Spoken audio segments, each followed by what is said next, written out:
The views and opinions expressed do not necessarily reflect those of Access Fort Wayne, the Allen County Public Library, or any other supporting groups. If you'd like to produce a show, call us at 260-421-1250.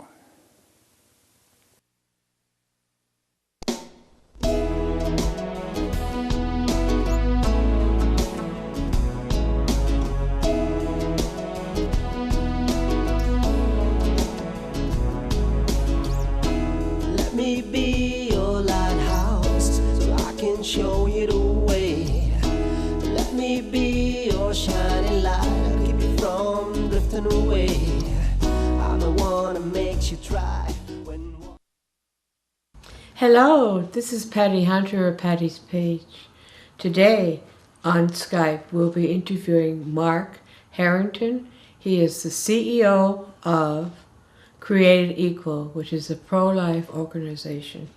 So we'll be with you in a sec and we'll be talking to Mark. Mark Harrington, welcome to my show, Patty's Page. You are where right now? In Columbus, Ohio. Were you born there and raised? Born and raised, yeah. So while growing up, your immediate family, were they also pro-life like you, or? No, growing up, I was not a Christian until I was 28. Oh, wow. What changed your mind to become a Christian? Well, I mean, just like many, my life was heading in the wrong direction, and someone shared Christ with me that I had grown up with in high school, and one thing led to another, and I came to know Jesus in 1988. That's good. I'm happy. When you were growing up, or while you were older as being a Christian, who mentored you or influenced you the most? That's a good question. I think the biggest impact that anyone had on me was Randall Terry. Oh, yeah. Was the original founder of Operation Rescue. Oh, is he still doing that, or? Not so much. Randall isn't as involved as he used to be, as far as I know. So, you went to college or university after? Graduated from Ohio State University with an economics and marketing degree. Oh, and your first job? What's your major in? Worked for a company called ADT. I was in the sales business for 10 years, selling card access, cameras, closed circuit TV, all kinds of security equipment. You have a family now, or? 4 children. Yep, married. You're all Christian together. Yep. That's cool. Most of your jobs, positions, when did you become involved with pro-life issues? It was in 1992 after I read the book Operation Rescue, authored by Randall Terry. Mm-hmm. And I met him and then began to go out with them on particular rescues, and that was at a point where rescue movement was at a crossroads where the federal government passed a law making it a federal crime to block access to an abortion clinic. So that changed a lot of things, but wow. I did it on a volunteer basis for about 7 years, and then went full-time in 1999. So what were your duties when you were volunteering? Like, did you were a counselor, or? I mainly just went to the abortion clinics, protested them, sidewalk counsel, that kind of thing. I work with, well, I don't work with, I'm doing protesting like through 40 Days for Life. Do you work with them, or? Not directly. I'm friends with Sean Carney, and of course know David B. Wright quite well. But we're very supportive of what they do. Actually, I'm going to be at the closing ceremony here in Columbus on Friday. Oh, for the 40 Days. Oh, wow. That's cool. I'm glad you're going to be there because, it's good to have you represent what you're doing and how you're helping the kids, the babies. We need that. We need more encouragement. from leaders. How long? Now you went into bioethics. What's that? 1999, I joined with the Center for Bioethical Reform, the California outfit that uses victim photography on college campuses, similar to what we do. Oh yeah. But bioethics, or if you just take the two words, life and ethics, meaning morality, right or wrong, reforming bioethics, that's what the Center for Bioethical Reform was about. Yeah. So, dealing with abortion, obviously. Wow. When you became involved with Creative Equal, you are the CEO of it? President and founder. Oh, wow. Same thing. How many people are working under you? Sorry? How many people are working for you, dear? I think there's 13 full-time right now. Wow. Are you all over the United States or just certain parts? No, this is the only place we have a main office, although there are people doing, conducting outreach similar to ours all across the country. We provide our resources to lots of organizations and individuals. Do you tour yourself? Do I tour? Yeah. Yeah, I just got back from Florida. We did several campuses down there. So I don't tour like I used to, simply because I have lots of other young people that do that work. But I still am out active doing outreach across the country. Now you have done several tours. What were the themes behind these tours? Like justice? Yeah, the Justice Ride is the primary project that we have. That is patterned after the Civil Rights Freedom Rides, in which we take a bus, we charter a bus, we put as many young people in it as we can.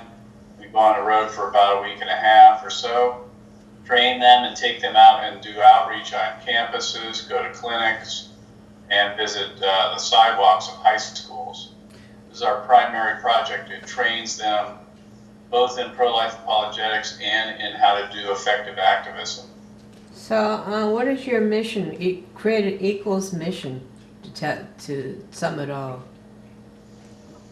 We're really a training organization to raise up the next generation of leaders and take on the culture of death and win. That means that because winning is how the killing stops. We're not just doing this to save lives, although that's important, and that's what we do in part. Yeah. We want to win. We want to end this. And so the way to do that is to raise up the generation, the young generation, and continue to give them the tools they need to continue the fight. So how do you reach out to the community? I mean, what methods do you work with to get... We take out abortion victim photography and video. We use sandwich board signs, overpass signs, signs on the sides of trucks, and of course our groundbreaking Jumbotron, which shows video on a huge screen. We take that to mostly college campuses, March for Life, other large gatherings. So do you protest near Planned Parenthood facilities and stuff as well, or just abortion clinics? But you know, so far Planned Parenthood in Fort Wayne has been closed down, thank God. And this Glossener, the abortionist, is not working here in Fort Wayne, Indiana. That's what we're striving for, not to have abortions. I don't know how many Planned Parenthood facilities have been closed down. I don't know if you know that many or how many has been. I don't know the numbers on Planned Parenthood, but I do know that we're, as far as freestanding abortion mills, we're under 1,000 total in the country, from about 2,200 maybe 2 decades ago. So heading in the right direction. Did you know that my late aunt was an abortionist in Toronto, Ontario? No, I didn't know that. That's why I am gung-ho on being pro-life. because I know of people that had 1 or 2 abortions in my past, not me of course, but I've seen their suffering. Do you have counselors to help out after, when you approach people, or how? Well, our people are all trained in sidewalk counseling and post-abortion counseling. However, we're not going to reproduce what's already being done Yeah. at a very high level. And that is that crisis pregnancy centers provide those services. We would simply refer a woman to them. Yeah. These women who get abortions, can you tell me, do you know of any reason why they're doing it in the first place? Is it their peer pressure? Is it this fear, or what? How can you reach out to them? Well, there's several reasons. First of all, they're having sex. Yeah. And they're having sex outside of marriage, and we're just got irresponsibility on both sides, both men and women. Sex has become almost only for recreational purposes, and not done in the context of marriage. Me generation, you mean, since the 60s? Yeah, and that has led to, obviously, unwanted pregnancies. Unwanted pregnancies lead to abortion. So, got to change the mentality there on how people behave. Educate them, yeah. And the other reasons are, once they do get pregnant, they're pressured by family members or friends or their boyfriend or their spouse or who knows. You get scared. To get an abortion. So they figure it's the lesser of 3 evils. Rather not parent the child or adopt the baby out to a family. They'd rather have the abortion because they see that as the lesser of the 3 possible evils, if you will. Then they live a life of regret. They often do, yes. And they don't get any closure, really, when they get abortions. And that's why we have to be there to help them, because post-abortive women, I've seen how they react to other people having families and be depressed or promiscuous and all that. And, I've seen what happens to them, So, your teams, how many times a year do they go out on tour? Well, on tour, I don't know, half dozen, but we have, every year we increase the number of individual outreaches. And I'm not sure what the number is this year, but it averages out to about 1 a day. Wow. Do you go outside of the United States? Not as of yet. I wish you could go to my country, Canada. Well, there's a good group up there called the Canadian Center for Bioethical Reform that's doing awesome work. Yeah. But yes, listen, there's just not enough being done anywhere, whether it be the U.S. or around the world. So yeah, need more people doing it. And this recently, Ireland got the abortion stuff coming in now. Right. That's bad. We need to help our kids, to reach out to them, educate them, saying this is not the way it should be. Even though it's been like this for 40, 50 years, we have to start changing, turning around, and start being more responsible for ourselves and other people. And to know that the baby itself is not the woman's, it's not the male, husband, it is the child. They're individuals. They're not, mother's choice or anything like that. Agreed. What would you like to say to my audience about how to encourage the parents and their families who are expecting babies or unplanned or whatever? How can we reach out to them, dear? What's your opinion? Well, the first thing they need to do is understand what abortion is and does. And I think the reason why women have abortions, in part, is that they don't understand what's going on here. That we're killing a baby, we're dismembering, decapitating, and disemboweling a human being. Wow. Once that's understood, then they at least have some kind of basis for a decision. Most women or parents who are thinking about abortion really have no clue. They don't know what abortion is really until it actually happens. That's why they need to watch a video of it, look into prenatal development, that kind of thing. Silent No More?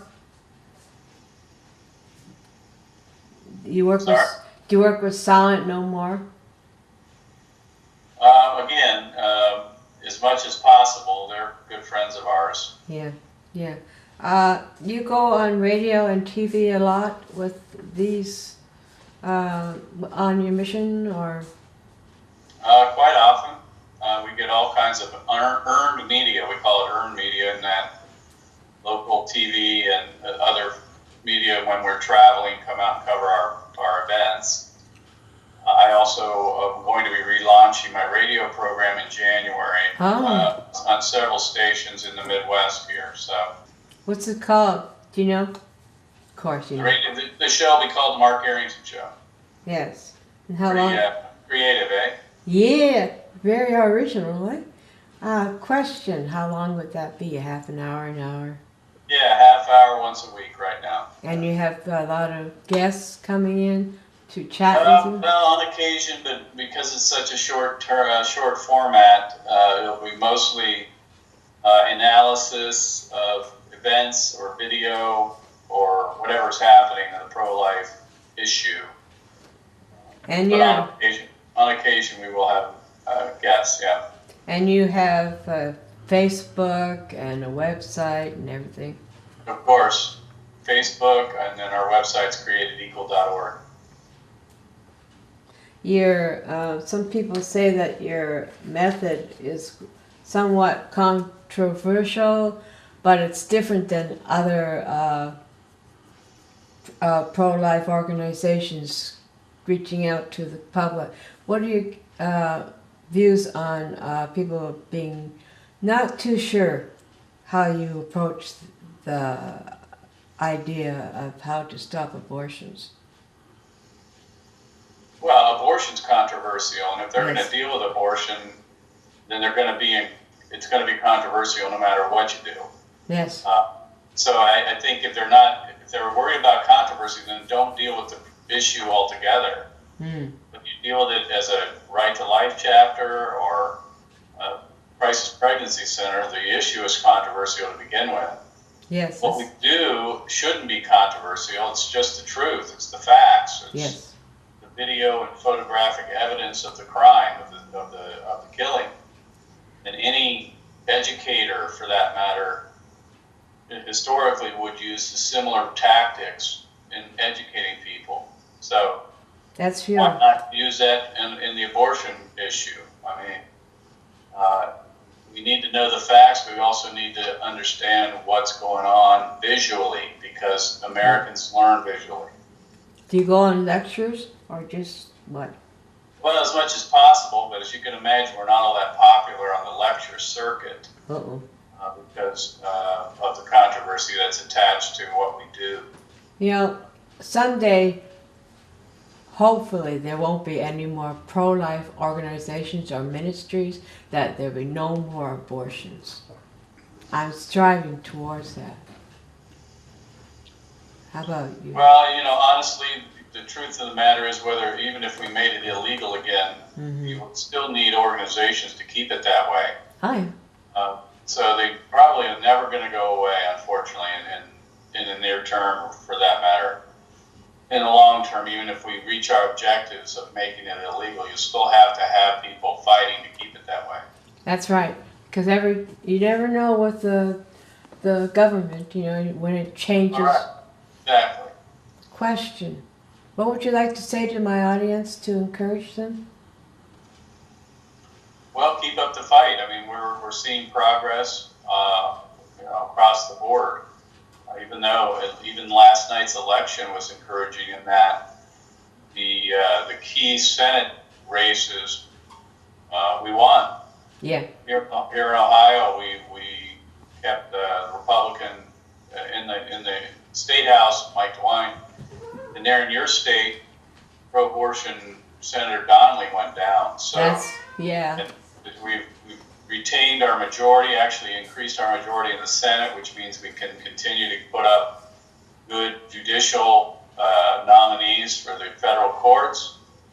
And I think it also positions President Trump to be in a good position for 2020. I hope so. As the results from last night. So just put on the political front, there's progress. Also, just generally, Americans are slowly but surely becoming more pro-life as they're waking up. They're waking up. That's great. Because of the visuals, a lot of people understand that the baby's a baby with all the technology and so forth that's available, plus what we do. We're moving in the right direction. It's slow going, but just got to keep being persistent, faithful in the work. You have lawyers and that working for you, dear? Lawyers? Yeah. Government. Yeah, we got plenty of lawyers. I shouldn't have said that. Unfortunately, I have to use them often. In fact, I just was dealing with one right before we went on the air. And it's not because we get in trouble in that we do anything illegal. It's because others do things illegally, and we have to sometimes sue them or take them to court. Defend yourself. So we're dealing with several cases right now like that. I'm praying that you'll be able to get all your cases solved positively for your side, of course. Yeah. What is your plans now for the future, this year, next year, whatever? Yeah. Well, we're wrapping up our semester tour of the college and high school campuses this fall. Mm-hmm. Then in January, generally we go to the Washington, D.C. March for Life. Mm-hmm. I'll be speaking at the Students for Life conference, as well as we set up a Jumbotron on the March for Life route to educate the marchers. And then there's a Women's March again. This will be the third year in a row. Oh, yeah. This is the pro-abortion march, which will be held on the Washington Mall. We'll be there for that, protesting that. Why do they call it Women's March when they only have pro-abortion women marching, not pro-life? That's what What's I the question? That's a good question, eh? What? Yeah, the Women's March was in response to President Trump's inauguration. Oh. And so they've done this now annually, and it looks like they're going to do it again. And so, we just don't let that stand. We'll protest that. People need to understand the other side. Fort Wayne is going to be doing March for Life here in our city. Someday I would love to see you here. Well, somebody needs to invite me. Okay. That's what I have to do. I'm with Lutherans for Life, by the by. Yeah. And I do appreciate you coming on to my show. It's just about almost the end of it. Well, this is Patty Hunter of Patty's Page. And my special guest today was Mark Harrington. And he is a very special person. And he's doing an awful lot of good work for our babies. See you next week. Godspeed, my love, until we meet again. You're always in my heart and every dream. Don't let this time apart give in to all our fears. God will keep us close from up above. So until we meet again, Godspeed, my love.